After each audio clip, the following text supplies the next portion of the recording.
So hello again, everyone. So today we're going to be looking at IELTS speaking, part 1, questions. So the outline webinar today is how to greet the examiner, common topics that are going to come up, how to deal with unexpected topics, and then at the end, as usual, we'll have a Q&A session. But please feel free to ask questions as we go along. I'll try and acknowledge some of your questions, and Jamie will be dealing with them at the end as well. Okay, so let's get started. So the aims of the webinar today are that by the end of the lesson, you'll be able to greet the examiner and begin the test, give full answers to common part 1 topics, answer questions using a range of appropriate tenses, and use fluency markers to deal with unexpected topics. Okay, so just the first question for you. Can anyone tell me what fluency markers are?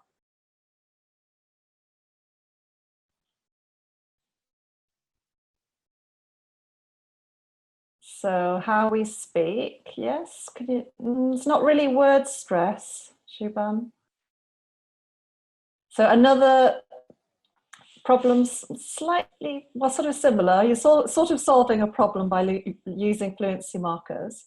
Another word for fluency markers is course markers. So yes, Hedia, so similar to fillers. So basically the phrases we use, words and phrases we use to organize what we're saying, to guide the listener. We also use them maybe if we've been asked a question and we're not exactly sure how to answer the question. So we might use these kind of words just to give us a little bit of time to think about how to answer. So we'll be looking at these in a minute. Okay, so first of all, what happens at the start of the speaking test? What's the first thing? Greeting, yes. Thank you, Sky. Eye contact, okay, so yes, you need to make eye contact, that's part of it. So there's a 5-minute face-to-face interview at the beginning. And yes, they do ask for IDs. We'll just look at everything that you have to do at the beginning. So the introduction. So you greet the examiner, first thing. Second thing.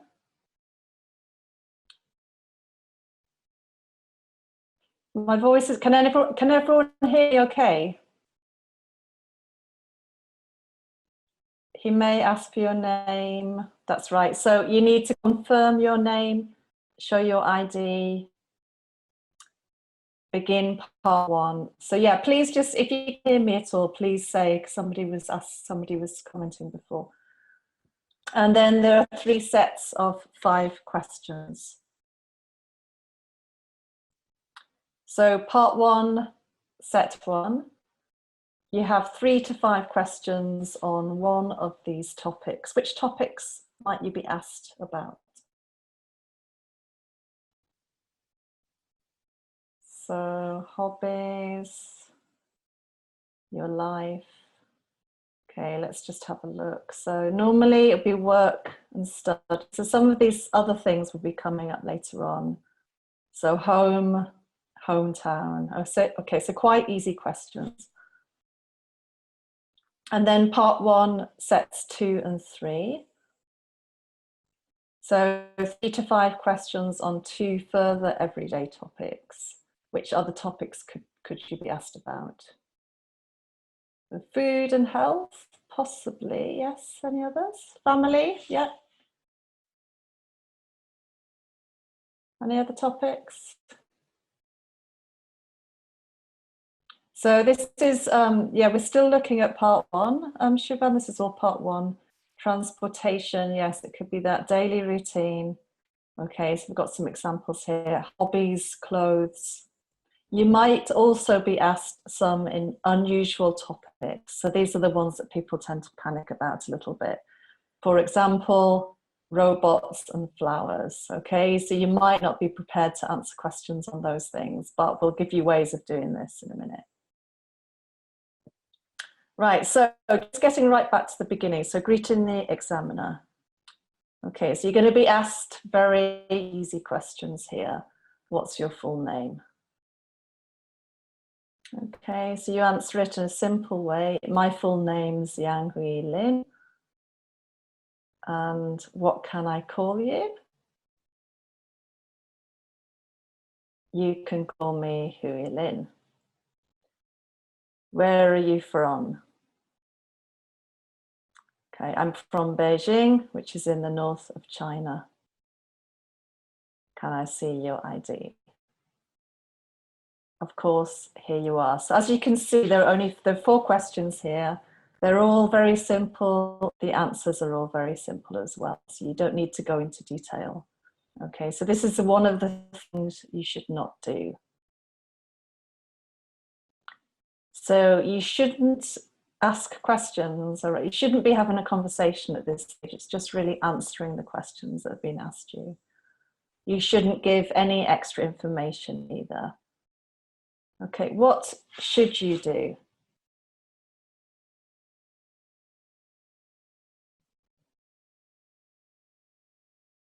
What should you do at this stage?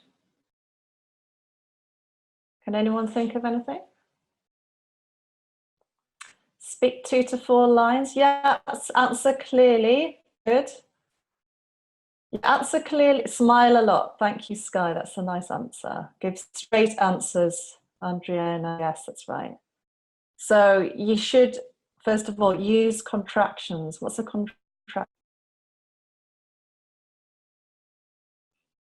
Yeah, you should have a positive vibe. You should be relaxed. That's right. What are contractions?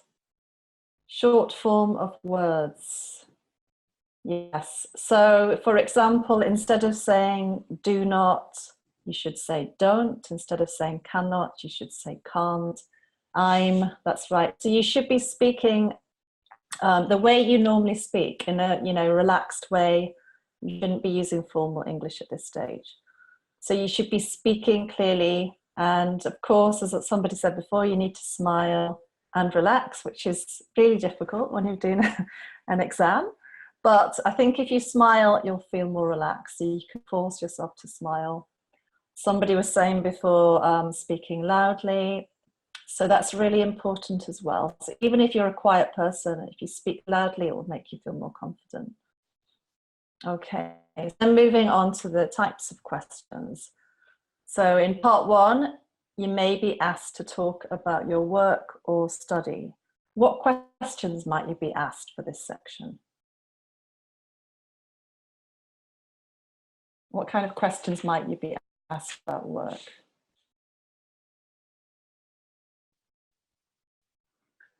Yeah, what company are you working for? That could be one. What's your current job? That's right. Do you like your job? Thank you, Risha. Yes. Do you enjoy your job? Yeah. What's your position? That's right. So similar questions to that. You might be asked, how many hours do you work each day? What are your responsibilities? Is there some other kind of work you would rather do? Okay, so quite simple questions. What about studying?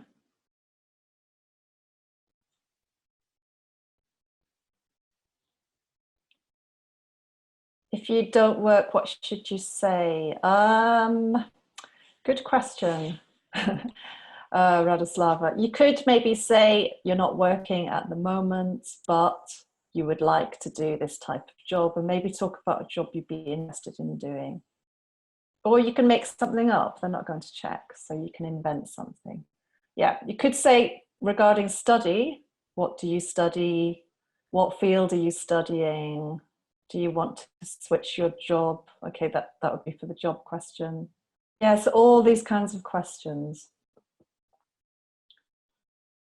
Okay, and so the examiner will start by asking a question like this. I'd like to start by asking you a few questions about yourself. Let's talk about what you do. Do you work, or are you a student? Right, so we've got an example here of an answer that's not a very successful answer. It's far too short. So I'm a student.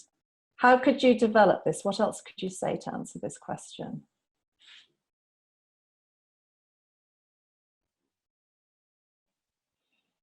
Yeah, I'm still an undergraduate at university.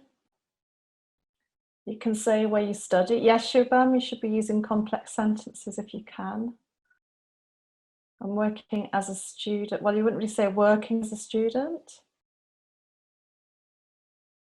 Okay, I'll give you an example. So actually, I'm a student.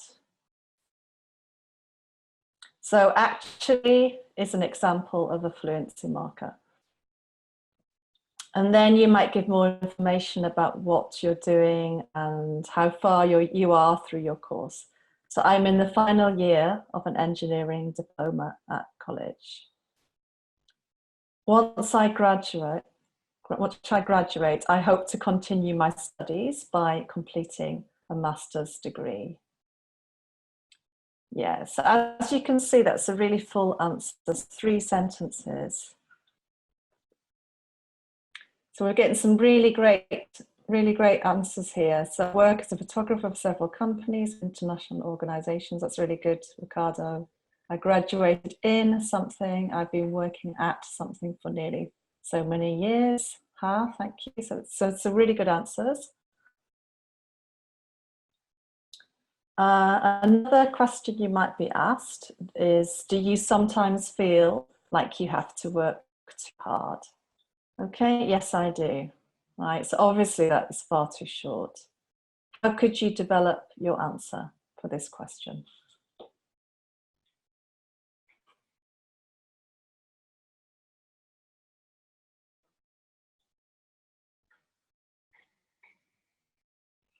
Yeah, how could you answer this? Any ideas?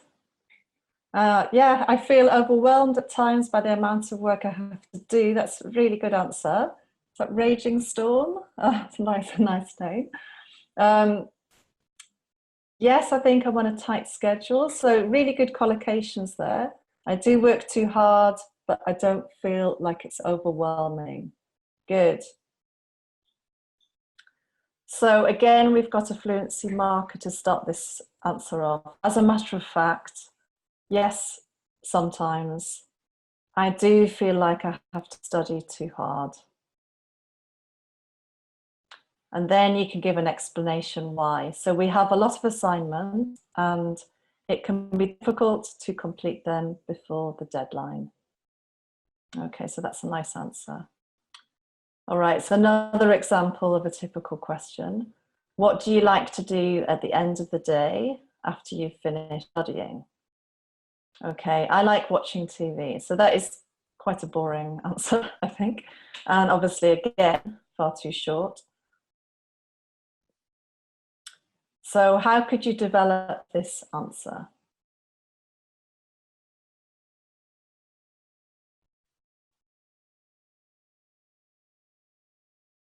So well, after any ideas? After, yeah, fatigue, not really say fatigue day, Sky. You might say a tiring day. It depends on my mood. Yes, you could say that. After a long day of attending lectures, I just like to watch some TV. Yeah.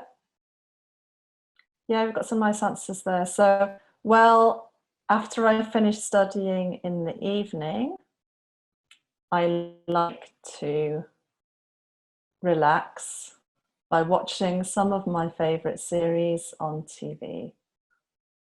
Okay, so that's a nice answer. And then you can expand it by saying, by using some more unusual words. So it helps me unwind. What does unwind mean? Relax. Yeah, good. Yeah, it helps me unwind. And I've got really good collocation here. And something my batteries. Yes, thank you, Sky. Oh, you all seem to know this. Well done. Yeah, recharge my batteries. What does that mean, recharge my batteries? Regenerate. Yeah, power. Don't know about solar power. Re-energize, exactly. Rejoice. Thank you. So it just means gives you energy again. So it's a good expression to use. Okay, and part one, you may be asked to talk about your hometown or the place you live. So what kind of questions might be asked? Where do you live? Yeah. Any others? Where were you born? Where's your hometown? Where do you come from? What do you like most in your city? Yeah, so we have some good questions there. You might be asked, what's special about your hometown? Where is your hometown located? Is it easy to travel around your hometown? Tell me about the tourist places in your city. Yeah, sorry, so many nice questions. I'm just trying to pick out a few. What's the interesting, what's the most interesting part of your hometown? What place would you recommend visiting? Yes, and all these kinds of questions. Right, so we have some useful language here. Try to match the words into the correct categories now. So we'll start with traffic congestion. Which category is this one? 3. Yeah. Tourist attractions? 4. Good. In the suburbs?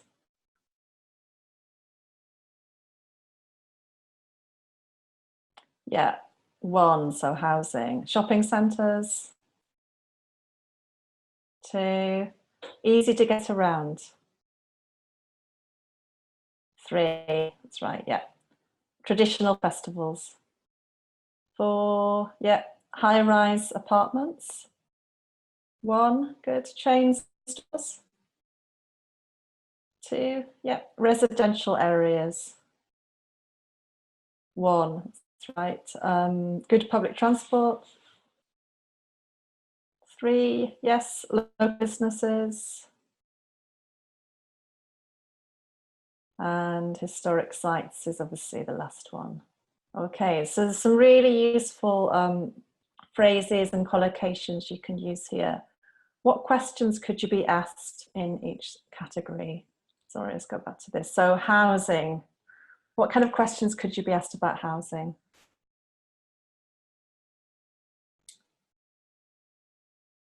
So Rejoice, you're asking about how to describe your village as it's different from Europe. That gives you an advantage actually, because you can say probably a lot more than we could.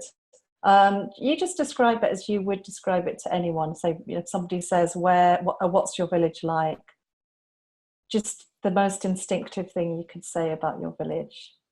Yeah, can you describe where you currently live? So as you can see, a lot of the expressions here are relating to city. Okay, and this is probably because most of us live in cities, but if you live in the countryside, you just need to think about vocabulary you can use for those areas. So let's think about housing first of all. Okay, so let's see if you can think of some questions you might be asked about housing.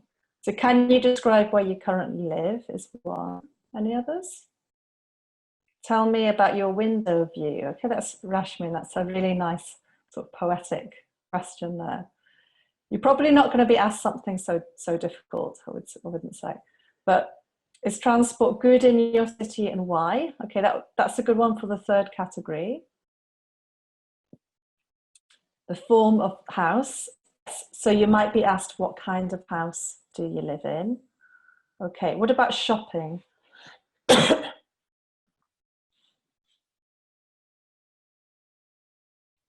How accessible is your hometown from the shopping centre, Christina? That's a good question.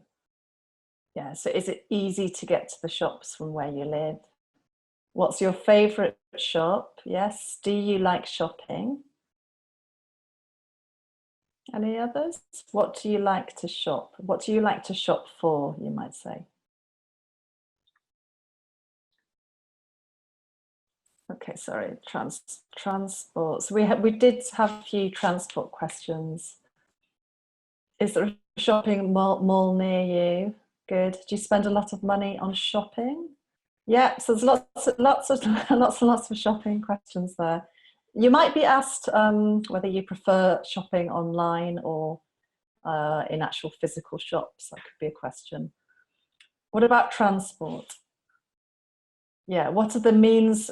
What means of transport are available in your city? That could be a question. So it could be bus. Okay, in London we have the tube, the underground, trains. So is transport easy in your hometown? Or maybe something like, this phrase, easy to get around. Is it easy to get around in your town? Is there a good public transport system? So yes, Ricardo. So what's the speediest means of transportation in your town? Or maybe the quickest means? Yes, good. How about culture?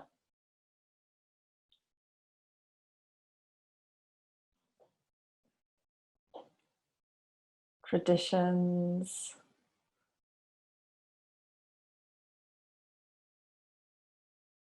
Yeah, any other questions? Special holidays. Yes, you could have that one. Are there any special holidays? What are the main tourist attractions near your place? Good. Yeah. Tell me something about some cultural festivals in your country. It's a good one, Sky. Tell me about a popular cultural festival in your hometown. Raging Storm, that's a nice one. And what are the unique traditions in your country? Yeah, so all these are great questions. Thinking about tourist attractions, which tourist attractions would you recommend visiting? So obviously, if you live in a big city, like, I live in London, there are so many things I could say for this, but you just need to prepare. Think about the types of questions you could be asked, so you're prepared for them. Right, so we've got a few questions about your hometown. Okay, so I'll briefly try and answer them about my hometown and then I'll ask you. So obviously I come from London. The best thing about living in London is there are many amenities. There are lots of things to do. There's a good public transport system and it's easy to get around. Okay, I'm trying to use some of these collocations here.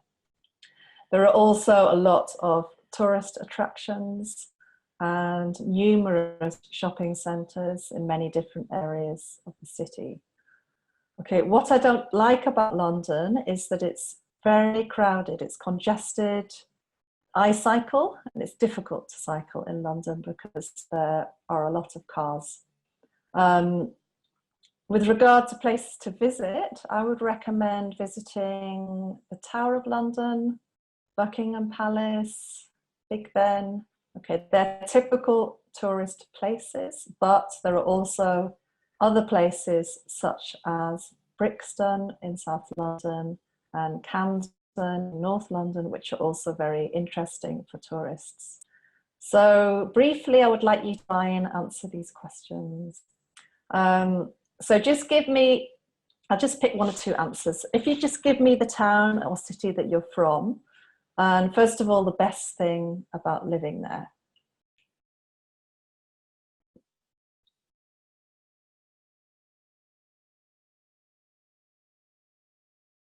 So anyone want to try?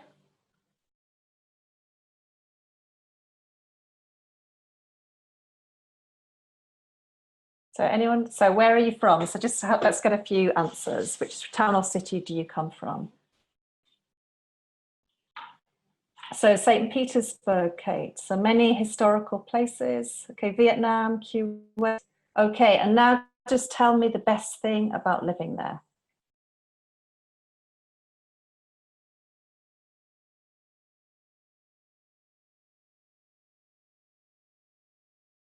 Yeah, so we've got lots of different places. Can you tell me the best thing about living in your place? So peaceful hometown in the north of Vietnam. The best thing is fresh air and quiet, peaceful atmosphere. That's nice. Friendly environment. And then Anna, you're from Sao Paulo and you can have access to anything there. Good. Ricardo has plenty of services, maybe plenty of facilities, you could say. Peaceful. It's a pretty quiet place, is Scotland. You can go to different museums every day. There's a good understanding between people in India. That's a nice answer. So there are lots of different ways you can answer this question. Many opportunities for social life, good. So Christiana, Christiana, yeah, best thing about living in Berlin, there are people from different nationalities who live there, good. So you can just, yeah, people of different nationalities who live there, good. Right, so different question types. Okay, so let's talk about leisure activities. What's your favorite leisure activity? How long have you been doing this activity? What did you enjoy doing in your free time when you were a child? Do you think you'll start a new hobby one day? Okay, so these are typical question types. So you really need to listen for the question type that you're asked and then use the correct tense to respond to it. Okay, so which questions ask about the past? Okay, which question or which questions are about the past? Yeah, number 3. Yes, so as you can see, number 3 is talking about the past when you were a child. The present. Number 1, that's right. What's your favorite leisure activity? The future. Number 4, that's right. Do you think you'll start a new hobby one day? And a length of time. Number 2, yes. So number 2, which tense is that?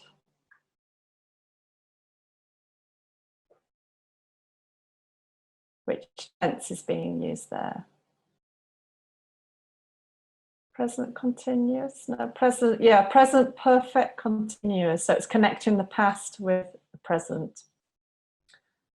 Which tense will you use in your answer? Okay, so you're really using the same tenses that are asked in the questions. You really need to listen for that. All right, so now I'd like you to look at some answers and just see if you can decide which is the correct answer. So what's your favorite leisure activity? Which one's correct, A or B? B. Good, everyone's saying B. Great, so I have to say that even some British people get this wrong. I might say my most favorite, which is wrong, so it has to be my favorite. How long have you been doing this activity? Okay, I've been playing basketball for 6 years. I've been playing basketball since 6 years. Okay, most of you got it right. So it's A. Yeah. So this is another really common mistake. If you use since, you have to give a point in time. Okay, so you might say, I've been playing basketball since last year or since 1990 or something like that. But when it's a period of time, it has to be for. What did you enjoy doing in your free time when you were a child? Okay, A, when I were a child, or B, when I was a child.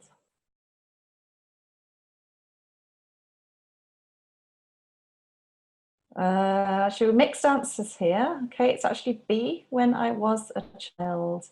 Okay, so you only really use I were when you're saying if I were you, I would. Okay, so in the second conditional, you might use that. But normally, like when you're talking about the past, you would just say when I was, because it's a real time, something that actually happened.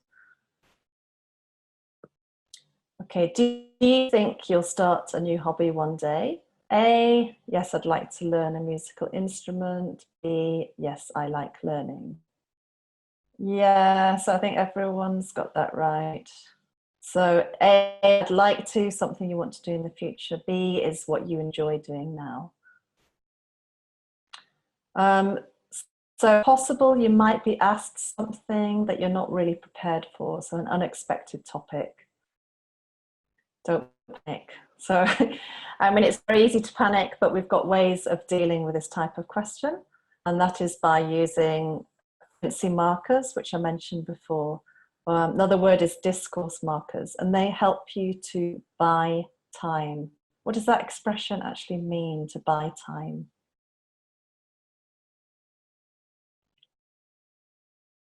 Give you more time, yes. Give you time to think. Give you time to think, yes. Good. So they just, yeah, they give you like a few seconds to allow you to think of an answer. So it's just really helpful to be able to use these. I mean, we use them a lot in everyday English. And we've got some examples here. That's a good question. In my view. Well, in my opinion. I've never really thought about that before, but I'd say that. Okay, that's quite a long one. Well, I'd have to say that. To tell you the truth. Okay, so can you think of any other expressions you could use?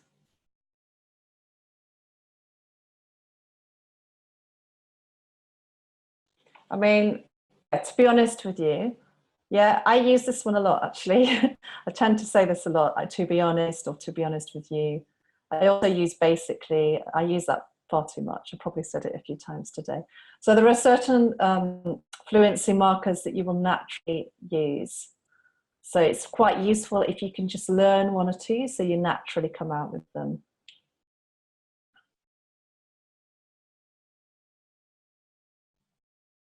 Right, so just moving on to a topic that might be a little bit difficult for you to talk about. So what's your favorite type of flower? Have you ever given anyone flowers?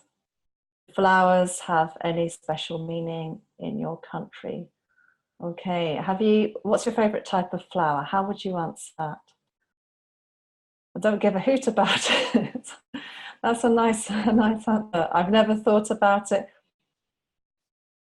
Rose, yeah. Okay, well, you could start by using a fluency marker. I've never thought about it before, but I might say that roses are my favourite type of flower. So even if they're not, you can give that answer, and that would be a really good answer. And then obviously you need to give a reason. In my view, I like jasmine because it has a fragrance, it's nice. Yeah. And then this very unexpected topic here, let's talk about mirrors. Do you often look at yourself in the mirror? Why? Why not? Another question you might be asked about mirrors. Do you think mirrors are a good way to decorate a house? Why? Or why not? Okay, so again, this is a type of topic that you might think, oh, I really don't know how to talk about this. So use a blue marker to start your answer.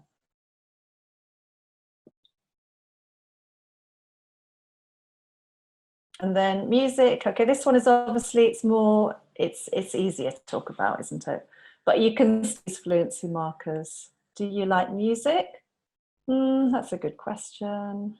And then you might answer it.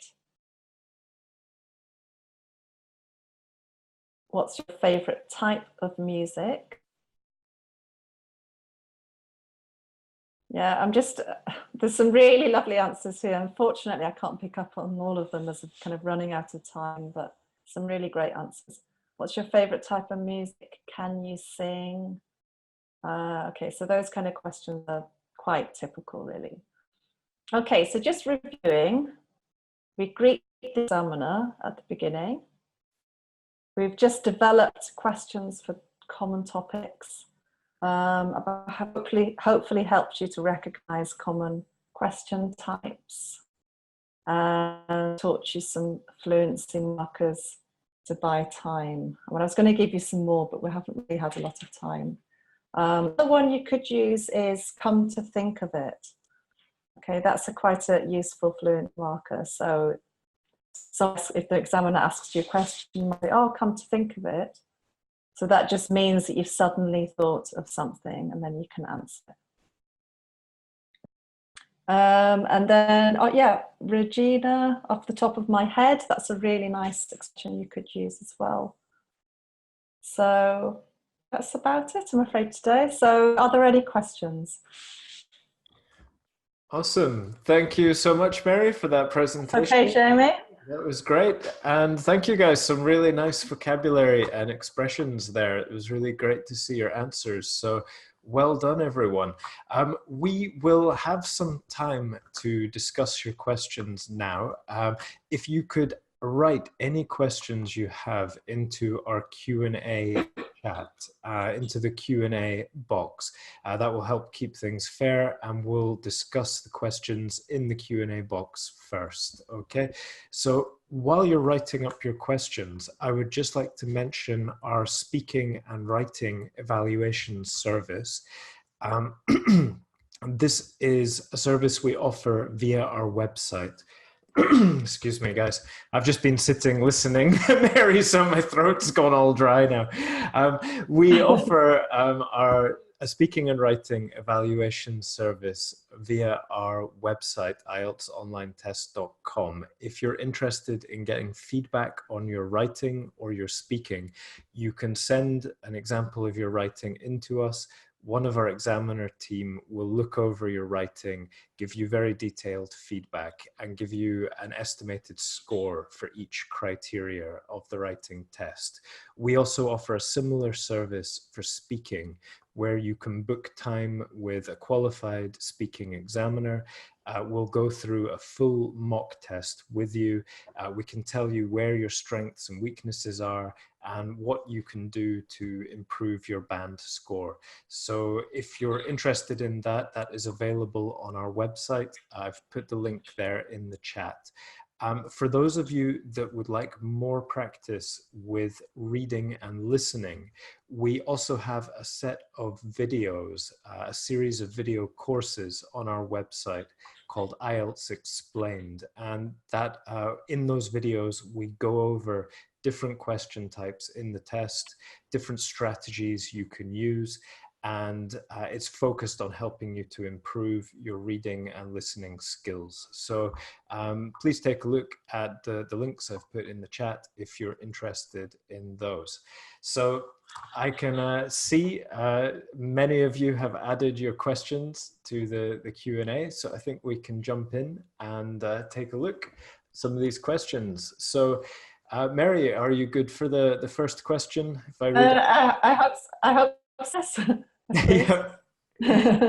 Sure. This one is from Gunzan. Gunzan is asking, I think this is before the test even starts, what's the best way to greet the examiner when the examiner will meet you at the door of the test room, and they'll read out your name, and yeah, how can you greet them? Would you... I would just say hello, hello, nice to meet you, or hello, sir, hello, madam, if you want to be very polite. Yeah. You don't need to give a really long answer. It's very brief. Yeah, absolutely. I would just be, keep it simple. You know, you're not being assessed on anything outside of the test. Once the test starts, that's when it's your chance to start, you know, showing off your language. But before the test begins and when you're greeting the examiner, just be polite, be friendly, say hello. You don't need to make small talk or anything. It's, you know, that's not part of the test. So yeah, I wouldn't worry about that too much, Gunzan.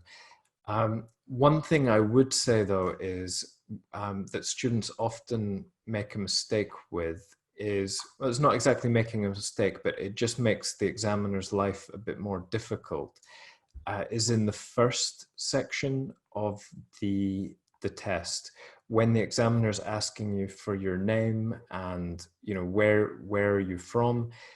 you don't need to give a lot of detail in this part of the test. As you said, Mary, you know, that section, it's just really to get familiar with you, to check that you're the right candidate, and to help you relax before part one of the test starts. So just a brief, yep, my name is this, you can call me this, I'm from here. Okay, then the test starts. After that point, you should develop all your answers. Okay, so there we go. Right.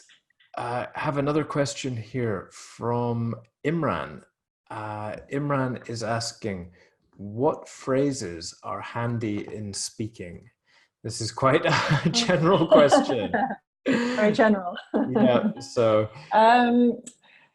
Yeah, I mean, it's a good question. I mean, I would just say try to use natural phrases. If you're using less common phrases, more sort of idiomatic vocabulary, that is what's going to get you a higher band. But as long as you're not using sort of too much that makes it sound unnatural.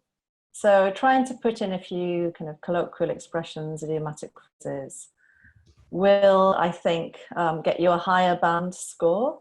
But it's all about being natural. Yeah, absolutely. And this leads into Hedia's question. Will we lose points if we use too many idiomatic phrases? That's a good question. I wouldn't say so, but again, it's all about sounding natural. If you're just putting idiomatic phrases in every line just to try and get them in, that will come across as being unnatural. So it's all about just speaking the way sort of native speakers speak, really. And we're not, you know, we use a mixture of idiomatic phrases and kind of general English as well, normal English. So I think it's familiarizing yourself with how a sort of native speaker or fluent speaker of English would speak. Yeah, definitely. I'd agree. And I think, you know, sometimes we have candidates who they almost try to do too much in terms of their language with idioms, and it can sound a bit unnatural. I would say focusing more on collocation is good. Word partnerships, words that go together, rather than idiomatic language exactly. Collocations are you know, very common in English. So if you can use them consistently along with things like phrasal verbs, that can help you increase your score, your range for vocabulary, while still sounding very natural.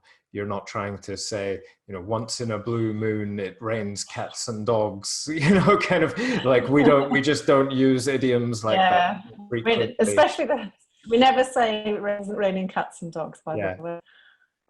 Students seem to think we do. Yeah, I don't say that one. Yeah, excellent. Yeah. Good. Good question here from Richa. Richa is saying, how can we plan our answer if we don't know anything about the topic or we don't have much to say about the specific topic? So I guess maybe that's in part two, Richa, or is that generally about any aspect of the test? If you're asked a question, you just don't know much about the topic. I mean, I think, well, if it's related to part one, I would just recommend doing what I suggested before. So using a fluency marker, you know, that's a good question, actually, well. So that will just give you a little bit of time to think, even if you don't know much about it. You could even say that, I'm afraid I don't know much about this question, but I mean, I think it's unlikely you're going to question you know absolutely nothing about. I'm sure you can say something even if even if your answer isn't very long. Yeah, no, I'd absolutely agree with that. And maybe if I could just add, it's absolutely fine to say, you know, well, I really don't know very much about that, but you know, and then just say anything that you can think of that's connected to that. And as you said, Mary, like in the speaking, all the topics are very general, particularly in part 1 and part 2. So you should have some personal experience connected to it, even if it's just a little bit, you can say. The other option. And also, sorry, no, go Jamie. ahead. I was just going to add that. I was just going to add that then the examiners aren't actually testing your knowledge of a particular topic; they're testing your English. So as long as you're able to use, you've got the necessary English to explain that you don't know much about that topic. That's what matters, really. Yeah, definitely. And I just remembered as well, another option is you don't have to tell the truth. If you feel confident making something up and just completely inventing your answer, you're able to do that. That's absolutely fine. You won't lose marks for being untruthful. It's just, it can sometimes be a bit more difficult for some people to create, a story from their imagination. So that is something that we do. It's an option for you as well. It's just to make it up. It might be easier if you literally know nothing about the topic. Okay, a question here from Christine. Two kind of related questions. Christine says, "Hi, my IELTS exam is on September 12th, just a few days away, and I haven't received any emails yet, but what do I need to prepare for the speaking test? Also, do I need to wear formal clothing?" Well, with regard to formal clothing, no. You just need to, I would say it doesn't really matter if you turn up, I don't know, in jeans. I'm sure that anything is really fine. Yeah. I don't know about preparing, whether that means mentally preparing or yeah, I don't know. what do I need to prepare? Yeah. I mean, you need to bring your ID, Christine, with you. You'll need to show that to the examiner. In terms of other documents, it should be in the email. Anything else you need to bring with you. If you haven't received anything, you might want to contact your test center just to confirm that with them. But yeah, I guess, Mary, it's quite a general question. What do I need to prepare for the test, right? Yeah. So I would just maybe add as well with formal clothing. I completely agree with you, Mary. You don't need to wear formal clothes. You can be just whatever you're comfortable in. Saying that, I remember, being an examiner, and one of my students came in wearing his hood up over his head, almost covering his eyes, and it doesn't make a great impression. So, you don't need to be formal, but maybe don't be so casual, like you've just come out of bed kind of thing. Yeah, I think also just thinking about that, it'd be, it's important that you feel as relaxed as possible. So wear something that you generally wear, that you're comfortable in. You're not going to get marked on how you look. You're wearing something that's a suit, or something maybe that you don't normally wear, that makes you feel a little bit different to normal. That might not help you in terms of relaxing. Yeah, that would be my advice. Definitely. Anything you can do to be more relaxed before the test is great. That will help you a lot. Yeah, exactly, Katha. Be presentable. It's good advice. Yes. Okay. Yeah. Nice one. Michaela, you're saying you're going to go to the test on the day before. You have your test on the 28th of September, and you're going to go and be a tourist in the city and use English the day before. It's a good idea. Which city are you going to visit? You can let us know, and fingers crossed for your test. Okay. Oh, very nice. Stockholm.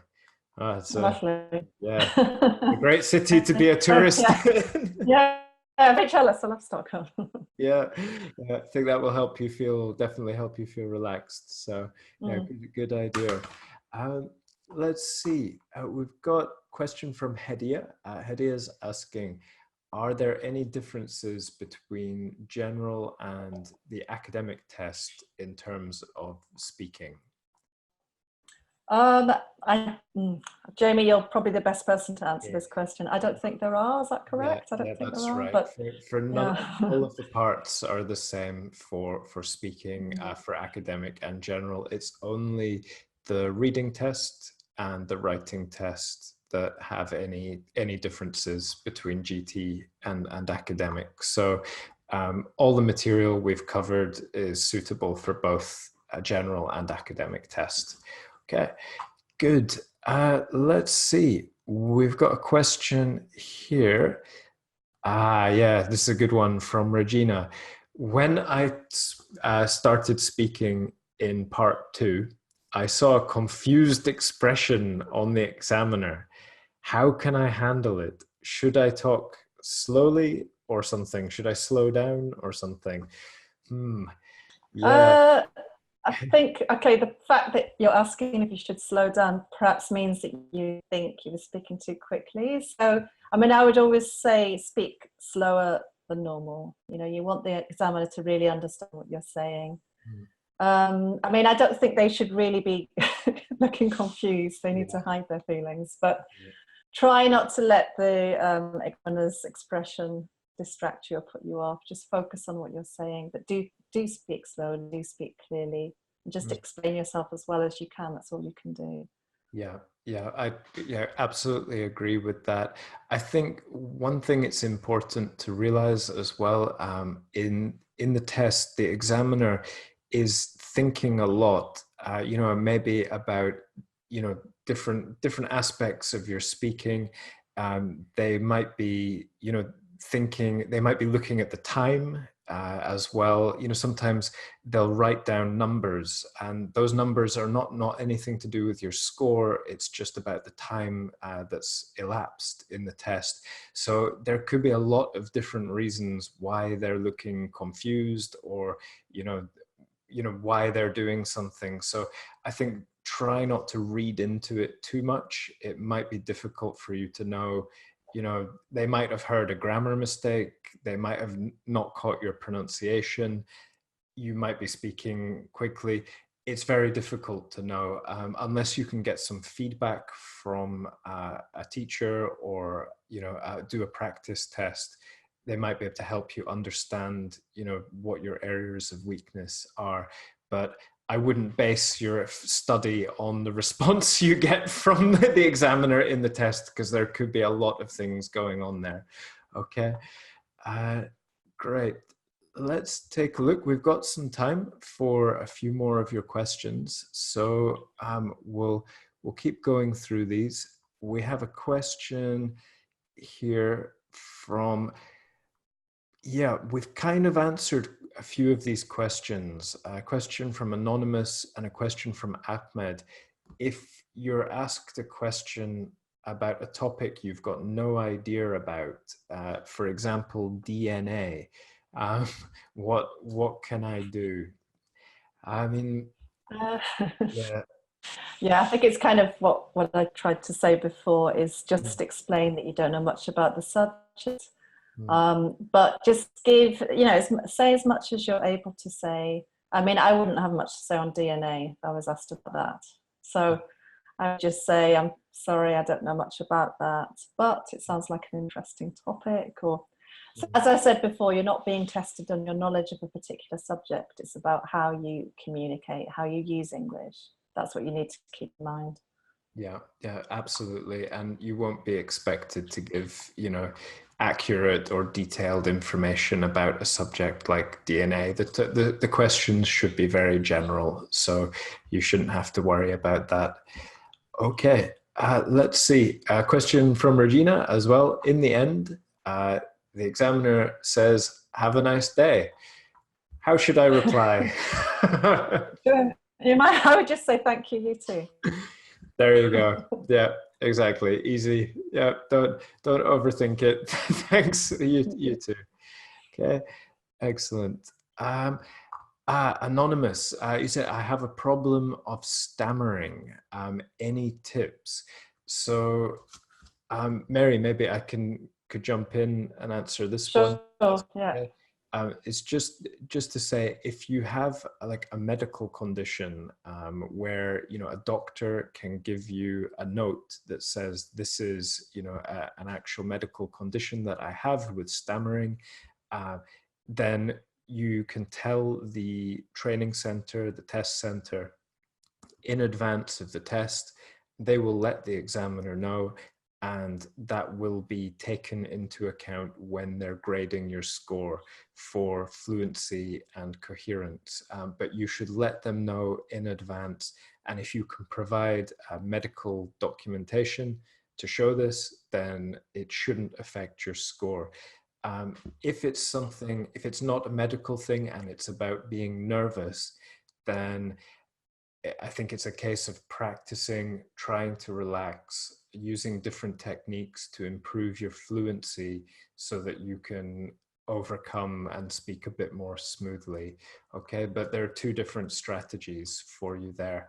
I don't know if there's anything you'd like to add to that, Mary, or not. Or... No, I was just thinking, because I had some students last week who were doing presentations, and one of them got very, very upset and couldn't speak. And I just spoke to her, you know, I just told her to calm down, take breath. And I did tell her afterwards it wasn't going to, you know, it didn't really affect her score. And I mean, it didn't. She just got a little nervous. So I think you need to keep that in mind. If you get really, really nervous, I get very nervous in those situations. As long as you're able to basically communicate, if you have a little slip or if you freeze for a second, it's not going to impact too much on your overall band. So I think that keeping that in mind should hopefully help. But doing things like meditation, little meditation techniques, you know, breathing, sitting quietly, taking deep breaths, things like that can help. Definitely. Yeah. We do have a video on our YouTube channel as well about how to relax, how to improve your fluency, how to stop your nerves from impacting your speaking skills. So you might like to check out the video on our YouTube channel as well. All right, guys, I'm afraid that is all we have time for today's session. So I'd just like to say a big thank you to Mary for presenting and fielding all your questions. Thank you, Jamie. Yeah. Thank you. Cheers, Mary. And as usual, thank you. Yeah, thanks very much, and thank you everyone for joining us and for asking your questions and for sharing your answers with us. That's been really, really helpful. So I've put a couple of links in the chat there to our YouTube channel and our Facebook page. If you would like to ask us any further questions that we didn't get around to today, you can post them as comments on our YouTube channel. We do check that, and we will do our best to answer your questions via YouTube. You can send them into our Facebook as well, or via the website too. We've got some more webinars coming up in the next couple of weeks, so please join us for some more of them. And yeah, we hope to see you again in another webinar soon. So okay, thank you everyone. So good luck with any exams coming up, and hopefully I'll see you soon. Thank you, Jamie. Yeah, cheers, Mary. Thanks very much. We'll see you guys soon. Bye. Bye.